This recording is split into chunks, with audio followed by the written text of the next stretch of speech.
batang Canadian na talaga naman ay nag-trending po ito guys sa TikTok dahil nga napaiyak ang batang ito. Ito po itinatawag nga Tears of Joy dahil nga napanood na niya ang kanyang inidolong boy band group na SB19. Kaya naman guys, hindi napigilan ang batang to na mapaluha at mapaiyak dahil nga sa sobrang saya.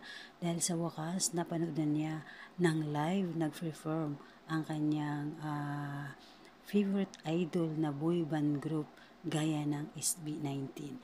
Narito na guys ang video natin, panoorin po ito. Ito po ay nag-viral po ito sa TikTok at pinag-uusapan po ito ng mga fans ng SB19. Narito guys, panoorin natin.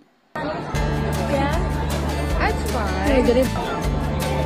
You wanna go drink water? Yeah, that's fine. You wanna go drink water? Yeah, that's fine. You wanna go drink water?